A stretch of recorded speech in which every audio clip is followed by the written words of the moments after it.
Harold Fannin Jr., tight end from Bowling Green. Man, oh man, is this an exciting prospect. I'm so pumped up to show you guys some film cut-ups and talk about probably my favorite tight end prospect in this draft to review. So looking forward to that, man. If you don't know anything about Harold Fannin Jr., I hope that you do after this video, and someone that I think is going to potentially, very, very realistically, be the first tight end taken in this draft. Yes, over guys like Tyler Warren and Colston Loveland. But before we do that, guys, hit that subscribe button below that you see. Like the video to really help the algorithm. If you love NFL draft content, if you love Denver sports, then I feel very confident that you're going to love the channel. So I appreciate it. And let's dive into some of this film. All right, let's get into it. So firstly, what I wanted to show y'all is we want to talk a little bit about Harold Fannin Jr. Who exactly is he? What can this dude do? What kind of a player is he? And I'll tell you, he's one hell of a player when it comes to who he is. He's a 95.9 offensive grade on PFF. That's #1 in the entire country for tight ends. He also has a 75.2 pass blocking grade. That's good for 17th. Now, he stands 6'4", 230. And yes, that's a little bit undersized by NFL standards. I think the combine measurements are going to be very, very important. Not necessarily so much for weight, but for length. If he's very long, he's going to fly up draft boards even more. But let me tell you, when the ball's in his hands, he plays like he's a 215-pound receiver just flying down the field. But when he's lined up on the line of scrimmage and he's blocking, whether as a fullback or as a blocking tight end, he plays like he's 250 pounds. He's a very, very impressive athlete, to say the least. And I get it, guys. The first thing I thought of is he plays at Bowling Green. He's probably playing against lesser competition. While that is true, he played against some damn good competition here. So you talk about the Penn State game early in the year and the Texas A&M, two bona fide power conferences, really, really good. And against Penn State, he had 13 targets, caught 11 of them, had 137 yards, and scored a touchdown. And then in the Texas A&M game, he had 14 targets, caught 8 of them for 145 yards and a touchdown. The dude is an absolute machine.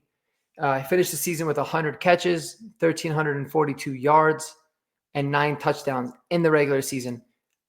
Incredibly impressive. The dude is just as impressive as it gets in a sense of athlete and what it is that he can do. And I think NFL teams are going to fall in love with this kid.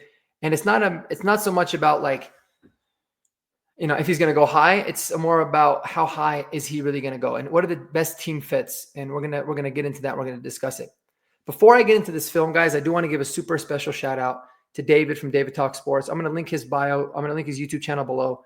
Not only is his channel phenomenal for both Broncos and NFL draft coverage, but he's partnered up with a company called Guru. They have unbelievable access to college film, all 22 film. It's a really, really small, monthly subscription. But what's really nice about it is that you can filter by player, and the game cut-ups have all just the player specific on there as well. Saves you guys a lot of time. So if you really want to dive into any specific product, he's the man to check it out. Like I said, link is going to be below. All right, let's get right into this, man. This right here is good stuff. I'm going to start it over. So let's highlight where he is. I believe he's right here in the slot. If I'm not mistaken, let me go ahead and get y'all a little marker. I believe he is right here, if I'm not mistaken. That should be Harold Fannin Jr. If not, then I'm thinking of a different clip. So let's let it roll.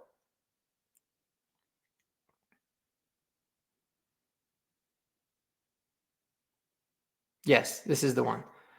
They didn't have a version of this catch from the tight, which I was really, really bummed about because it was unbelievably sweet. But just take a look at the full extension, mossing the dude, unbelievable hands catch. I mean, just certified ridiculous. And then, you know, takes it to the house, a little juke inside, boom, house call. We're going to move on to the second play here. Let it roll, and then we'll talk about it.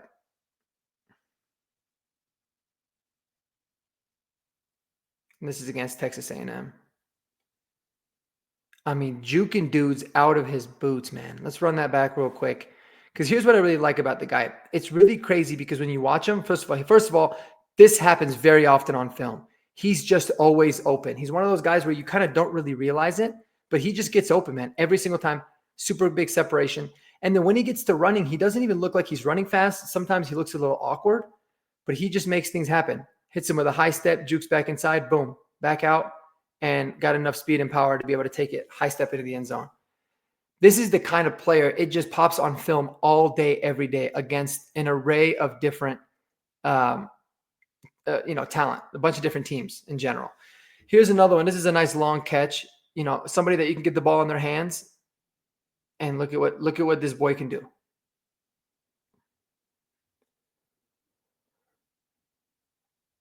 Oh, there was one. I think this one got cut off. He actually kept going for like another 25 yards. But he's a guy that you can do so much with him, the versatility. Like I said, just give him the ball in space and let him go to work. He's almost like a mini slot receiver. Kind of reminds me like of Marvin Mims with the Broncos, of what you could do with him. And the power and the running, and he's so hard to get down. Truly a special athlete. I really wish I didn't have the clip that got cut off. I apologize about that. I'll look back in the archives. I might be able to pull it up for this video. And here's another one for you guys. I'll let it run and we'll chat about it.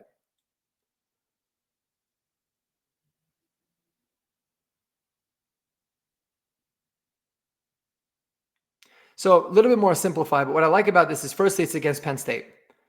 And he goes up against a safety. I forgot this kid's name, but he was a fairly highly ranked player for Penn State in terms of covering and, just as a safety in general. And on this particular game, Harold Fannin Jr. was absolutely killing the guy the entire game. And so let's just go ahead and look. I mean, you see this all day. They match him up with the linebacker, they match him up with the safety. It's a wrap. He just hits him with a quick release, boom, easy catch, and he's running away from, Big Ten athletes, man. Mismatch nightmare in every sense of the word. Corners can't cover him; they're too small. Safeties can't cover him; they're too small. Linebackers do not stand a chance. He is fun to watch, and then you can really mix it up here a little bit with some jet sweep stuff, right? Real quick, jet sweeps. He can find the vision. He cuts it back in. He can stiff arm some dudes, and he takes it to the house. It really is ridiculous watching this guy on film. He's an unbelievable athlete in a lot of different ways. Now, this is against Army, so I get it. But, I mean, you just got to love it. He hits the corner. He runs back inside, hits him with a stiff arm, and tug-alicious all day.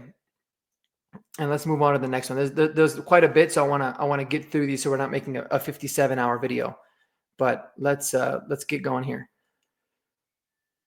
This is also against Penn State. Again, lined up against this time the other safety, number 6, just finds the seam, finds the open space up the seam all day and gets open. Let's watch it from the tight here.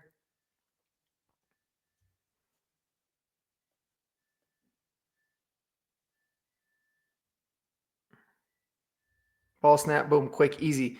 And the reason I highlighted those two particular plays against Penn State is because, those are NFL concepts big time in terms of like, if they're giving a lot of cushion, if you need, 7-8 yards to get a first down, he's running those routes quickly, smoothly, catches everything, man. He really catches everything. And he's got power and he just gets open. And that's a huge asset for a lot of different NFL teams, in my opinion. So I absolutely love that. And then I was able to find a couple of really good run blocking and pass blocking clips on Twitter. I'll link the description of or the Twitter profile of the person that I got this off of, but it was good stuff. This was his sophomore year. So it was last year where some of these clips were. So he was actually wearing number 44 at the time. They used him a lot more in the fullback and blocking tight end role first. And then he just blew up out of nowhere, really, as a receiving tight end. But here he is right there in the middle. You can see him circled, number 44. And watch him lay some wood here. 230 pounds. No problem. Amazing block for the running back to be able to spring him free. You got to love that. And then there's a couple more in this clip here. You can see he gets put in motion in the tight end roll. Hits the guy, drives him back into the ground. Got to love seeing that. And then here he is again. My apologies on that. Let's go back on this clip here. All right, so you see him lined up there on the end as a traditional tight end again. Comes in, hits the linebacker, springs him free.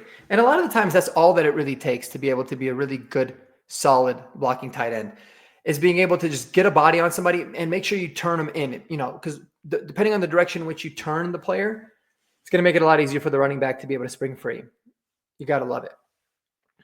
Guys, I had high hopes for Harold Fannin before I started watching the tape. I really did. And he exceeded my expectations. He blew me away. This dude is a special, special player. I think he genuinely can fit in any kind of offense in the NFL. But ones that really stand out to me are Shanahan's scheme, right? Mike McDaniel out in Miami, Kyle Shanahan obviously in San Francisco. Sean McVay would have a blast with this player, but he really fits everywhere. And I think that for my Denver Broncos, Sean Payton could have a field day with somebody like him. He could really be in that joker role because there are so many areas of the field you can line him up. He does all of those things well. You get him in space, he's going to burn you. You line him up out wide, he's got a chance to beat you. You line him up as an inline blocker, and he's proven that he could be really good. And he's only going to get better and with NFL coaching, and he's only going to get stronger with an NFL strength and conditioning program. So I love Tyler Warren. I still think Tyler Warren is the best tight end in this draft because he does everything extremely exceptional, and he's done it consistently against high level talent.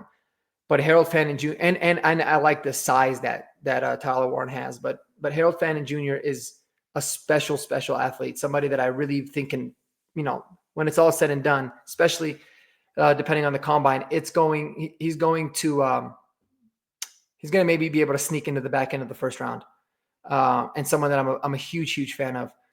Another thing that's good to note is this guy literally does not drop many balls at all. I mean, in his entire career, I want to see if I have it here somewhere.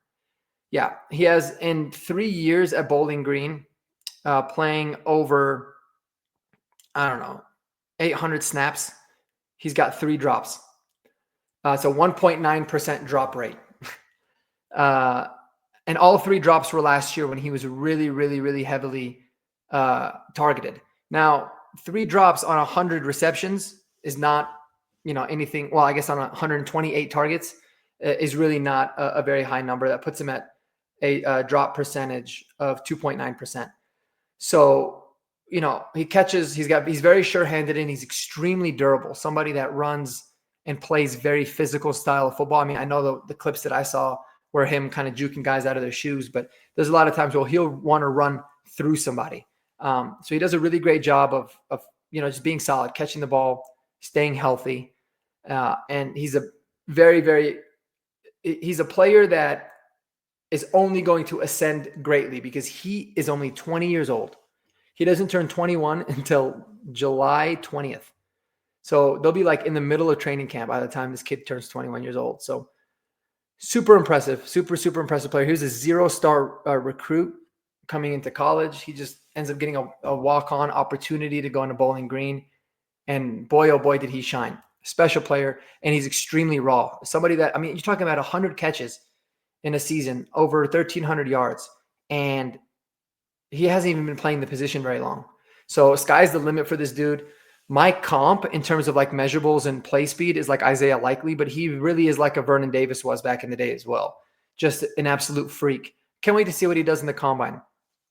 But I want to know what you guys think, man, below. Appreciate you guys watching. Harold Fannin Jr. is somebody to keep very close tabs on in this draft. And if your team is like my team, the Denver Broncos, and you're very much in need of a tight end, not only is this a hell of a draft class for that, because there's some good ones, and there's going to be some more tight end videos to come, but Harold Fannin Jr. deserves to be added to the list, and he is no way in hell is he going to be lower than number 3 tight end in this draft, in my opinion. Take it to the bank, guys. I appreciate y'all tuning in. Don't forget to spend time with those that you love the most, man. Until the next time, peace out.